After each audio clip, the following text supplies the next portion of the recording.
Kalau bicara struggle, siapa sih yang siap jadi orang tua sebenarnya? Ini penyesalanku seumur hidup itu ya. Aku pernah pukul mulutnya gini, kena cincinku, dia berdarah. Dia pernah waktu itu nangis, aku pas pulang, sayang. Aku kirain dia itu kangen sama aku. Dia teriak, aku gak mau Yanda, aku mau Bunda. What? Itu tamparan yang luar biasa buat aku.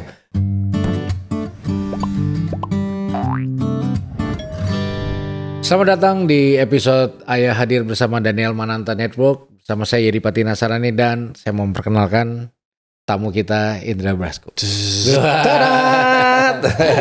Loh, thank you loh Mas Indra. Ya, di sama-sama. tengah kesibukan, di tengah menjadi seorang ayah, lagi nggak enak badan pula. Waduh, ya ini memang cuacanya lagi nggak mendukung gitu kan. Tapi so far aku seneng banget bisa gitu ya? diundang ke sini. Mas Yeri, thank you banget. Daniel Mananta Network, thank you banget sudah ngundang aku. Dan Mas Indra juga ini kan sebenarnya seorang praktisi parenting juga bersama istri, ya kan, yang mungkin bisa dibilang jauh lebih senior lah.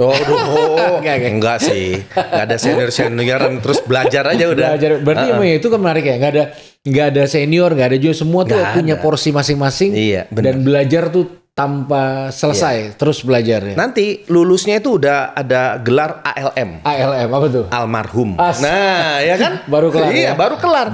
Jadi intinya manusia itu memang ditakdirkan menjadi manusia itu adalah ahli belajar lah istilahnya. Nggak akan pernah habis belajar terus hidupnya gitu sampai tua. Benar-benar. Dan salah satu bagian pembelajaran menarik adalah menjadi orang tua. Nah, benar, menarik banget gitu. Dan ya. hari ini pasti saya ngobrol dengan orang yang tepat banget. Nah, Mas Indra, aku mau mulai dengan gini. Kan Mas Indra ini seorang yang terlibat juga di dalam dunia bisnis, entertainment juga, seorang pemeran dan juga seorang pemerhati parenting.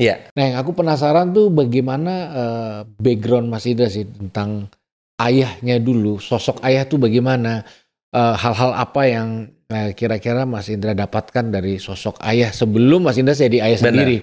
Boleh nggak? Aku mau mulai dari itu. Jadi aku itu terlahir dari Jawa Timur, dari Malang, Jawa Timur nih gitu ya. Jadi ayahku kebetulan dia itu dari Bojonegoro atau Sumberjo. Dia itu lulusan dari Padepokan lah, dari Padepokan pondok pesantren lah, dari pondok pesantren gitu. Nah, yang pasti ya kalau bicara mengenai pondok pesantren ya pastinya dalam pola asuhnya keras gitu kan. Dalam arti kata ayahku itu memang sangat tegas dalam mendidik anaknya gitu. Cuman memang dia adalah seorang pegawai negeri yang memang kebetulan waktunya itu sangat dikit untuk keluarga. Kalau bicara sekarang trennya fatherless, mungkin itu yang aku alamin pada saat itu. Jadi ayahku itu hadir tidak lahir batin gitu. Jadi cuman fisiknya aja, lahirnya ada, tapi batinnya tidak terkoneksi dengan baik gitulah. Karena ya itu tadi, karena kesibukannya dia, tanggung jawab untuk keluarga juga, tanggung jawab terhadap pekerjaannya, itu yang membuat mungkin beliau ya tidak ada waktu untuk anak-anaknya gitu. Tapi banyak sekali yang saya ambil dari beliau dalam hal tidak pantang menyerah. Pantang menyerah aja. Itu beliau tuh orangnya selalu nggak pernah mengajarin saya untuk mengajari secara langsung ya. Nih, kamu kalau umpamanya ada lampu mati, kamu enggak. Dia tuh tiba-tiba ada lampu mati, dia benerin. Terus ada motor rusak, itu motor dibenerin sampai bener. Gitu. Jadi dari situ ternyata aku ngelihat setelah aku jalanin kehidupan ini, aku ngeliat, oh ternyata aku tuh ngeliat dari ayah ya. Gitu loh. Ngelihat dari apa yang dilakukan sehingga aku bisa survive sekarang itu, ternyata aku nggak bisa mentok itu karena dia gitu. Karena ternyata dari ilmunya bukan secara verbal aku terima, tapi secara nyata gitu di depan mata gitu sih. Betul, makanya kan banyak banget hal-hal yang mungkin kita baru ngerti itu belakangan. Benar. Ya kan, dan model itu kan parenting terbaik masa itu. Iya, masa itu. Ya, ada orang yang bilang itu masa parenting Belanda terakhir. Iya, benar. Ya, yang orang bapak angkat alis, oh tuh mandi. Nah, iya udah harus paham tuh. Kita gitu, kita harus pergi dari rumah pergi dari circle situ, kita harus tahu udah Ntar gitu. motornya datang, orang bubar. Persis. Dulu aku sangat inget banget pada saat kita sama nyokap tuh deket banget ya. Kita ngumpul, adik kakak ngumpul di situ. Begitu ada mobil Tindin datang, kabur ke kamarnya masing-masing. Udah nggak nyaman gitu. Pasti gitu. Banyak yang relate sih. Iya, masa pasti, itu pasti. Ya itulah parenting terbaik saat itu. Ya. Memang ya kan? Saat itu memang mungkin seperti itu. Seperti itu ya. Nah, yang menarik kan setelah itu kan masa berganti. Ya, mau sebandel apapun kita, lama-lama nah kita mulai menjadi nih. Iya. Calon-calon ayah nih. Iya, benar. Dengan modal yang dulu. Iya. Kita pernah ada sebuah struggle nggak Mas Indra ketika mulai masuk menjelang menikah dan punya anak sebagai seorang ayah pertama kali nih. Apa sih Mas? Kalau bicara struggle, ya sebenarnya siapa sih yang siap jadi orang tua sebenarnya, ya kan? Sih. Itu aja. Kita nggak, semua orang yang belum punya anak pasti nggak siap untuk jadi orang tua gitu. Betul. Nah, apalagi jadi orang tua itu kan nggak ada sekolahnya gitu. Nah, pada saat terlahirlah anakku yang pertama, jujur yang aku lakukan pada saat kita asuh didik, itu kita menggunakan kurikulum kita masing-masing. Oh. Jadi Mona punya kurikulum dari orang tuanya. Iya. Yang baik diambil, diterapin di rumah. Iya. Aku ngambil kurikulum dari orang tuaku. Iya. Aku ambil yang baiknya, aku terapin di rumah. Iya. Tanpa kita sadarin bahwa ternyata generasi kita ini beda. Oke. Gitu. Aku beda 8 tahun sama Mona. Iya. Ya kan? Nah, dari satu masalah generasi tahunnya beda. Iya. Kedua, lingkungannya beda. Dia di Jakarta, aku di Malang. Oke. Gitu. Lingkungan circle keluarganya juga beda. Iya. Jadi ternyata itu yang akhirnya kita bawa ke rumah campur aduk. Iya. Akhirnya jadi konflik. Oh. Gitu.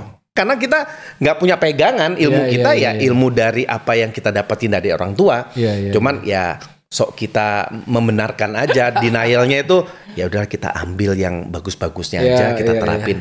Ternyata beda ya. Begitu kita terapin ke anak kita yang pertama, itu kita mengalami kebingungan yang luar biasa, gitu.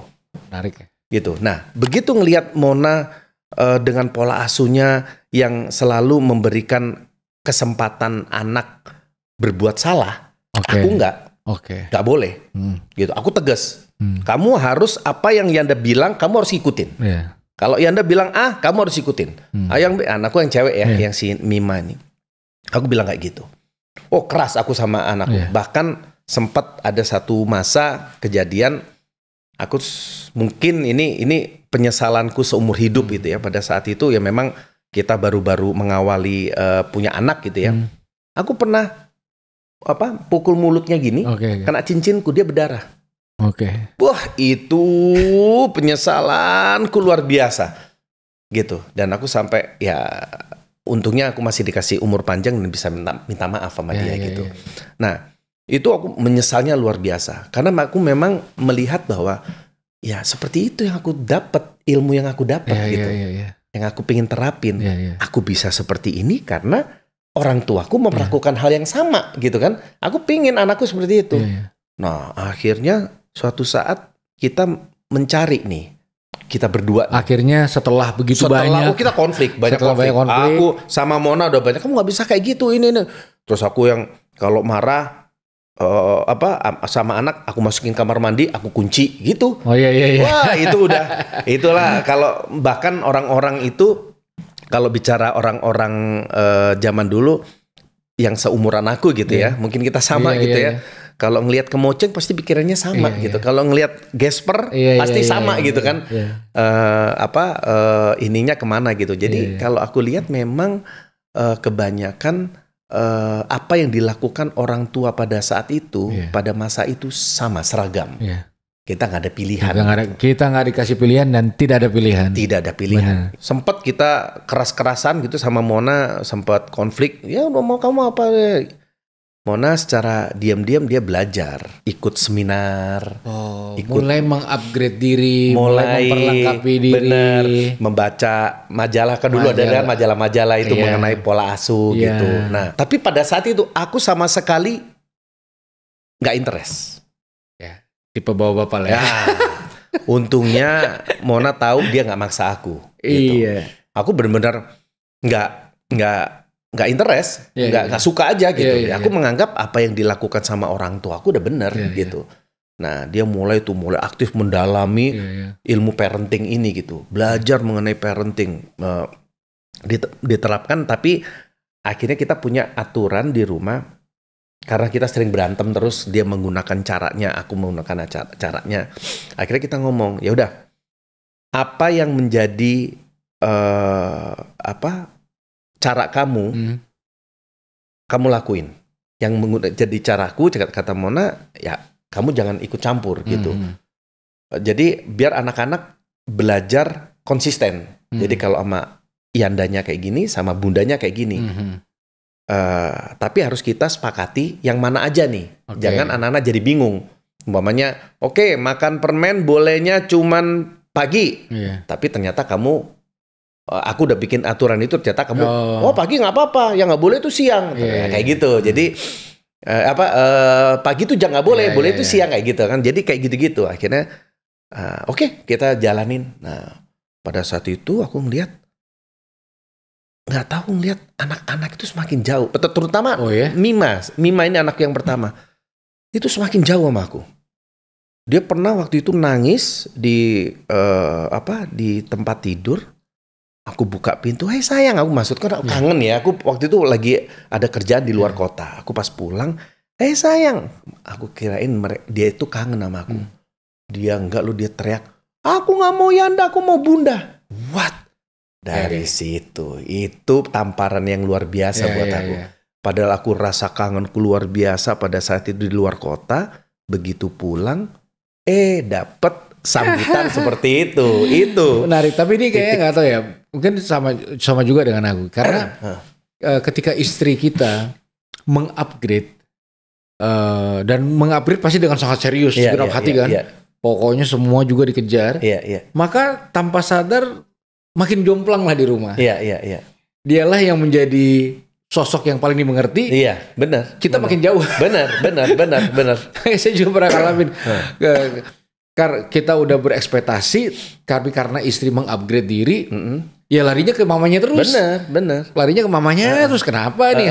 Karena mamanya mengupgrade, kitanya tidak mengupgrade. Iya. Tapi kita berekspektasi terjadi hal yang sama. Ternyata beda yang kita harapin. Beda banget. Jadi hasilnya aku ngelihat semakin aku membiarkan ini terjadi, aku semakin jauh sama anak-anak. Ternyata apa yang aku dapatin dulu itu akan terjadi juga. Gitu kan, aku begitu ayahku datang aja aku langsung kabur gitu kan. Nah ini jangan sampai nggak ada kenyamanan, nggak ada nyamannya gitu. Betul. Nah akhirnya aku bilang sama Mona waktu itu gengsi lah. Aku bilang mau ikut parenting kamu enggak. Jadi sosok jadi teknisinya. Kamu kalau ini aku bantuin, aku punya proyektor di kantor kan. Nanti aku iniin sound system apa-apa gitu. Oh gitu, ya udah. Akhirnya aku bantuin tuh. Jadi pertama jadi teknisinya dia yang bener-benerin gitu-gitu. Sambil dengerin gitu. Udah akhirnya dengerin. Ini ternyata yang dibutuhin gitu. Memang jadi orang tua itu nggak ada sekolahnya, tapi tersebar banyak informasi gitu ya. Terus tersebar banyak banget referensi. Kalau kita nggak manfaatkan ya akan hilang begitu aja gitu kan. Bayangin nih Mas Indra, kalau kita bawa bapak nih ya nggak mengeluarkan effort, kalau kita kasih makan ego kita. Ya alhamdulillah dah, ya memang ini tugas mamanya gitu. Kalau kita memainkan, kita punya hobi ini terus maka bayangin kalau kita dulu berimajinasi, kalau saya mengalami dari bapak saya, tidak akan terjadi sama anak saya. Gitu Iya, kan. iya. Tapi ternyata itu makin dekat karena tidak ada effort, dan akhirnya yang membuat titik balik Mas Indra tuh menyadari bahwasanya wah nggak bisa nih kalau cuma mamanya doang yang belajar nih, bapaknya gagu nih di rumah nih. Lama-lama blow on dan anak-anak lari ke situ terus. Iya. Titik balik itu gimana sih Mas Indra? Ya aku ngelihat waktu itu masih Mima tuh. Mima itu mulai kita merasa kita perlu, terutama Mona ya, perlu pola asuh kita upgrade atau kita benerin. Itu pada saat Mima umur 6 tahun dia mau pergi dari rumah. Itu awalnya. Gitu. Dia, aku mau pergi dari rumah, aku nggak mau di rumah sini, katanya. Dia bilang, aku nggak mau punya ibu kayak bunda. Wah, itu buat dia tamparan luar biasa. Aku nggak mau punya kamar warna hijau tapi dicat hijau. Kan kita ngikutin kata orang tua ya. Kalau umpamanya kita ngelihat sering yang hijau-hijau, nanti mata kita lebih bagus gitu kan. Betul, ya kan kayak gitu yang kita lakuin gitu kan. Kita bikin hijau gitu. Ternyata nggak yang dia pengenin gitu. Aku nggak suka baju ini, tapi aku dipaksa mau pakai ini. Aku nggak mau. Terus dia pergi walaupun ya cuman di depan pagar gitu. Terus begitu dibilang sama driver, Mim, hati-hati itu banyak pemulung yang suka ngambil-ngambil anak, langsung dia balik kayak gitu-gitu. Jadi itu sih titik awal Mona mulai perlu mengupgrade. Tapi aku belum sadar. Gitu. Kalau bisa jangan sampai ada titik-titik atau kejadian-kejadian tertentu yang menyadarkan kita. Iya, kan? Tapi akhirnya itu yang menjadi sebuah titik balik, dan dalam pembicaraan kita kali ini kan bahwasanya nggak ada jalan lain selain seorang ayah ini mengupgrade dirinya. Benar. Mengupgrade dirinya. Merubah dirinya dan menyesuaikan. Kesadaran istri dan suami beda-beda gitu. Iya. Kita biasanya belakangan. Benar. Lihat tes ombak dulu. Benar. Baru ini. Nah, laki-laki lah kayak gitulah, udah pasti udah. Nah, katakanlah kita udah sadar nih. Kita masuk kan dalam sebuah culture parenting juga. Tantangan terbesar dalam pembelajaran yang mungkin konsisten sampai hari ini, tantangannya apa sih Mas? Tantangannya sih itu tadi, harus mengupgrade terus. Itu ya. Apalagi aku ini stuck. Nggak bisa. Gitu stuck masalah. Karena kayak gini, sekarang anakku yang nomor 1 udah kuliah. Ke anakku yang SMP beda lagi, beda 6 tahun kan. Nggak bisa lagi dipakai ilmu yang dulu. Beda lagi. Ntar yang SMP cowok lagi. Udah pasti beda. Secara pola asuhnya udah beda, laki. Terus nanti SMP yang sama yang SD baru naik ke SMP ini sekarang dia. Beda lagi. Gitu, beda 3 tahun. Karena sama yang pertama malah beda 9 tahun. Nongol lagi nih. Ya kan dikasih bonus. Anak keempat. Beda 8 tahun. Sekarang masih umur 4 tahun. Beda lagi ternyata. Nggak usah pola asuhnya. Cara treatment memberi sinar matahari itu loh. Dijemur. Itu aja udah beda. Bener. Gitu. Ternyata jemur tuh nggak boleh langsung ya gini, cuma berapa menit gini. Jadi ternyata beda lagi gitu. Nah, treatmentnya anakku kebetulan hampir semua anakku itu alergi. Ternyata beda semua. Kesehatan aja beda gitu kan. Jadi aku masih melihat bahwa kesehatannya udah beda, apalagi pola asuhnya gitu kan. Jadi itu sih mau nggak mau. Terus aku sekarang punya titipan lagi nih anak yang beda setahun antara Numa sama Bali. Sama Bali nih kan ada kan anaknya. Jadi kakaknya Mona itu kemarin waktu pas COVID. Istrinya meninggal. Gitu. Nah, anaknya itu pada saat hamil nih, istrinya lagi hamil, harus dikeluarin. Waktu itu masih 8 bulan.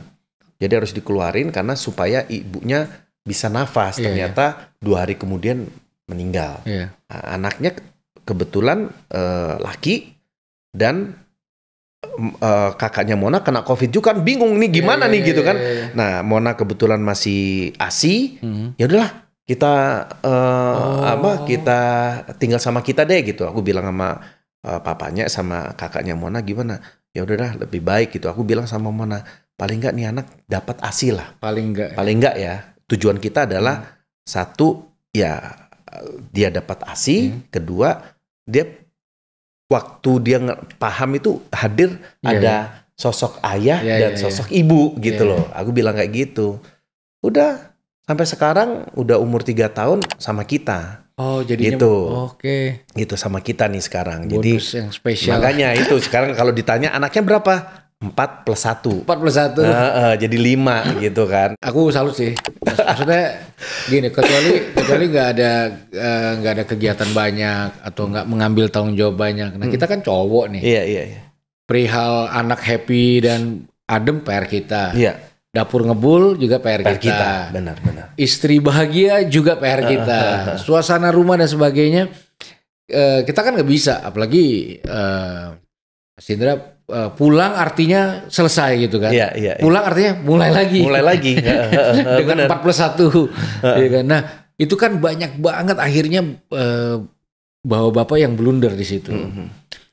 Ditambah nggak punya referensi untuk cooling down. Nah, aku mau nanya itu. Iya. Ya kan, referensi cooling down itu kan kita masa yang aneh-aneh lagi kan. Iya.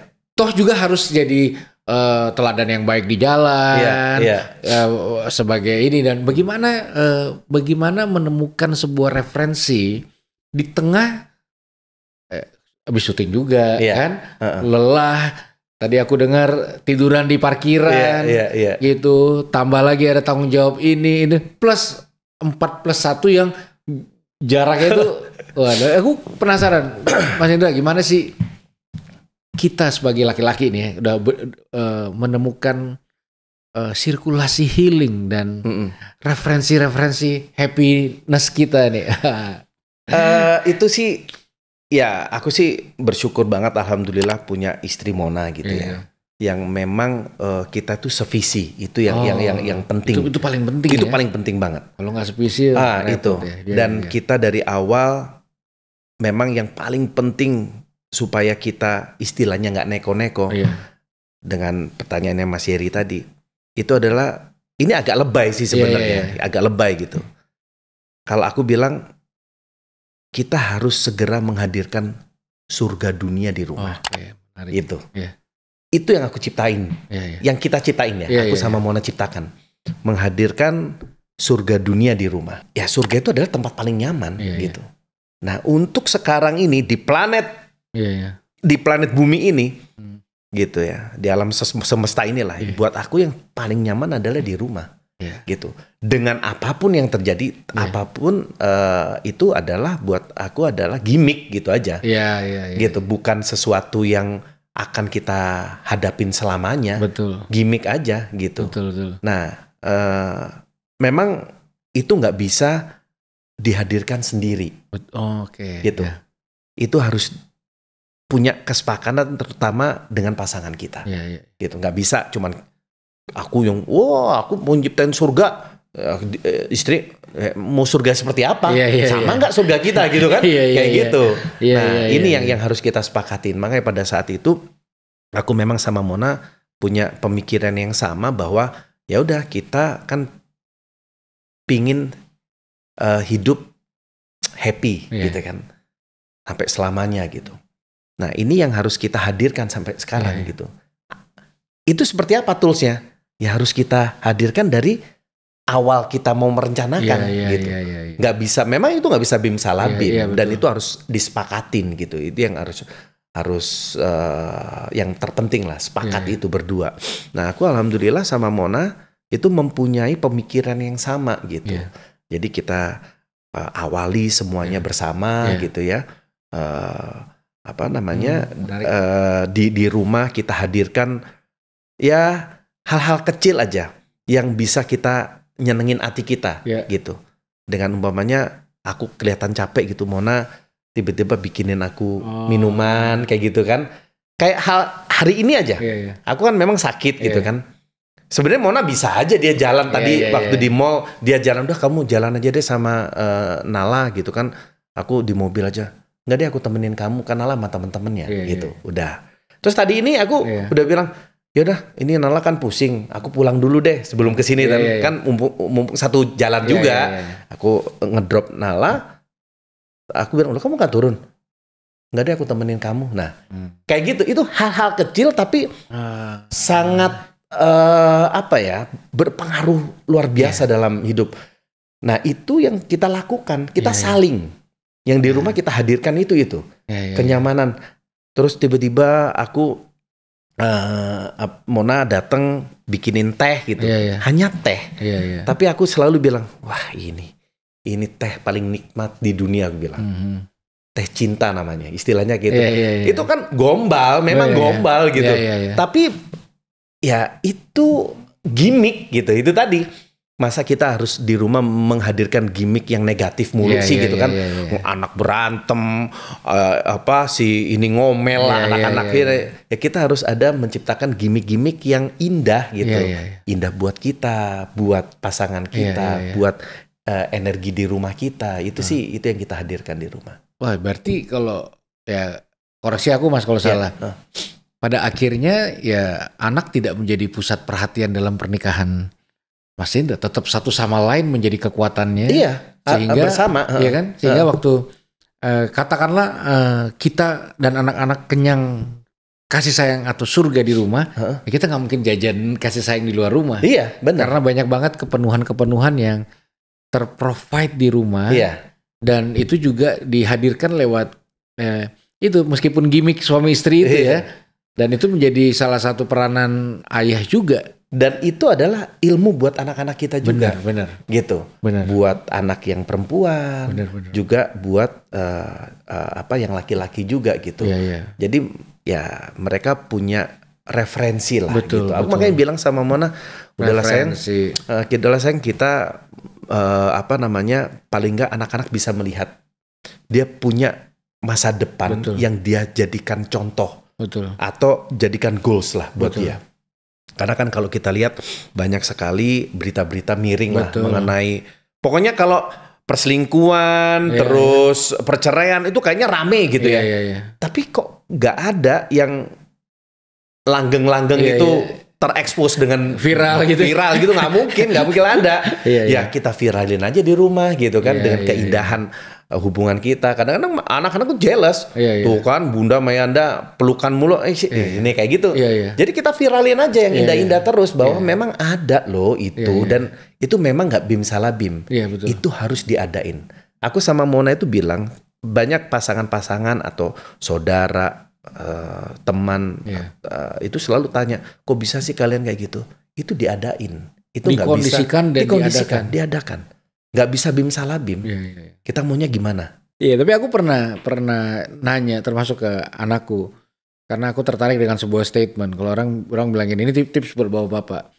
Kalau kamu memberikan hadiah terbaik buat anakmu, maka tidak ada hadiah yang paling terbaik selain kamu cintai mama mereka, dan jatuh cinta pada mama mereka lebih dari sebelumnya. Itulah the best hadiah. Setuju. Dan itu saya setuju sih. Setuju banget. Apalagi mama pasti setuju. Iya, itu setuju banget.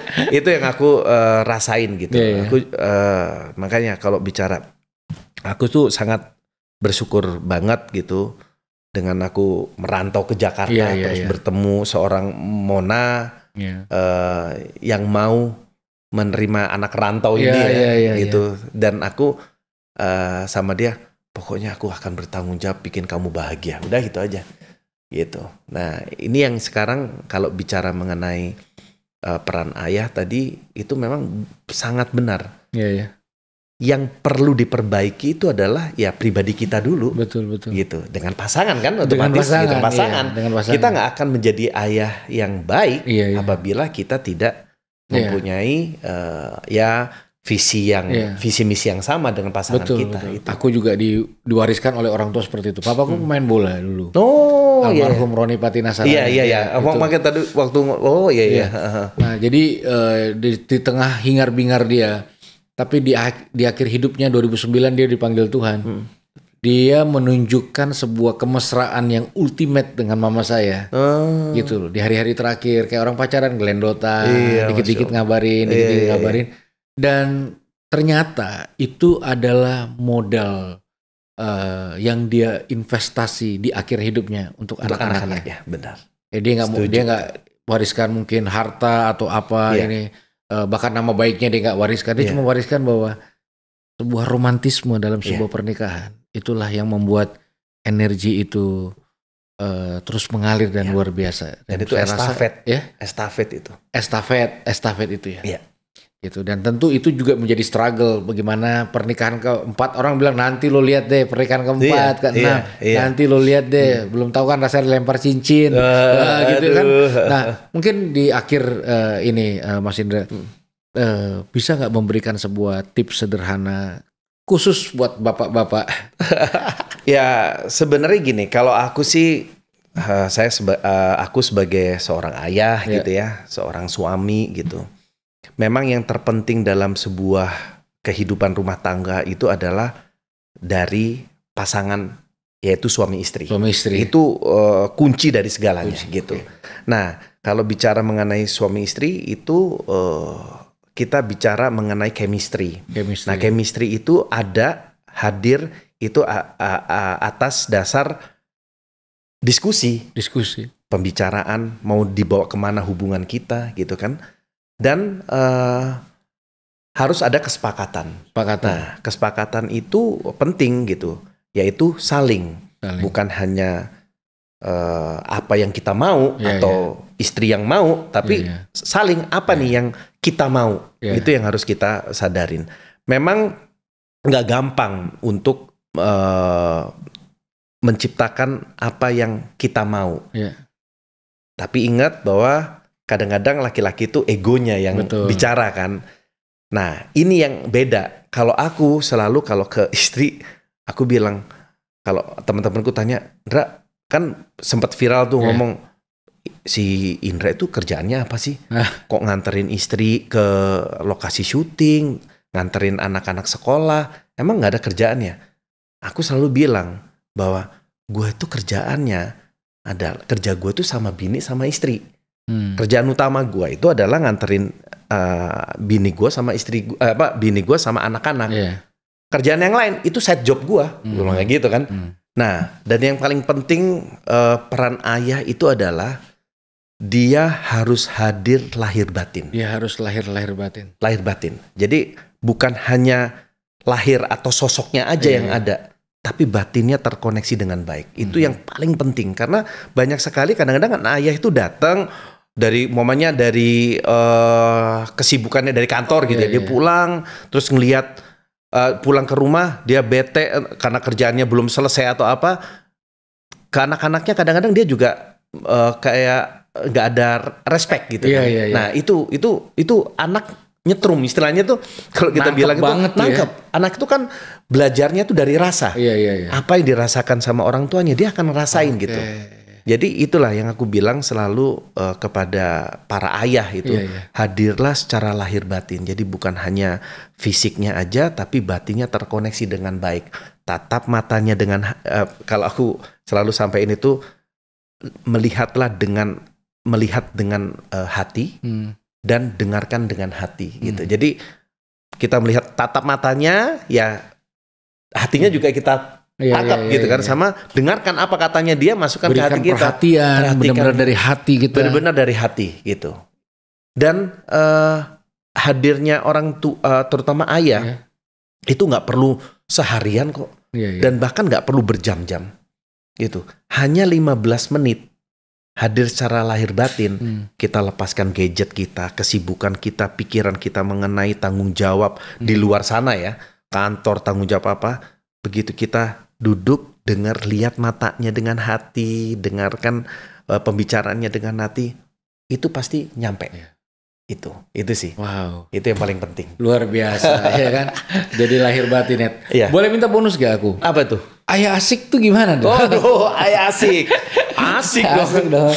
Kalau ayah asik sih memang aku terinspirasi dari Ayah Asi. Ayah Asi. Ayah Asi ya kan. Dulu kan banyak banget tuh yang ikut serta dalam Ayah Asi. Jadi mensupport istrinya yang memberikan ASI gitu kan.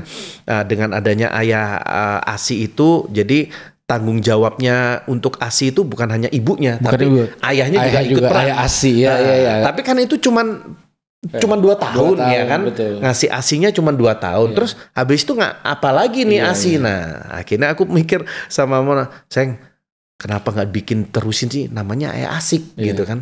Jadi kita jadi ayah bukan hanya berperan selama 2 tahun membantu ibunya untuk memberi ASI, tapi menjadi ayah yang asik buat anaknya nanti nih setelah 2 tahun. Setelah 2 tahun. Gitu, ya kan? Nah, kenapa asik yang aku pilih? Ya sekarang kita tanya aja sama diri kita yang udah dewasa ini. Betul. Kalau kita punya temen nih yang nggak asik, emang kita mau duduk deket dia? Emang kita mau seharian ngobrol sama dia gitu?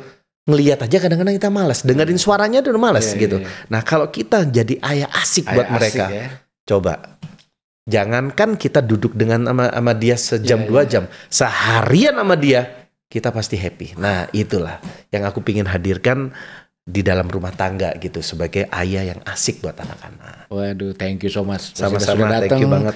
Thank you buat insight-insightnya. Ya jangan lupa bapak-bapak diulang-ulang ya.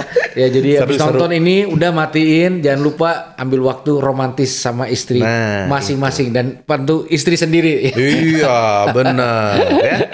Thank you, sampai ketemu di episode Ayah Hadir selanjutnya. Saya Iri Patina Sarani.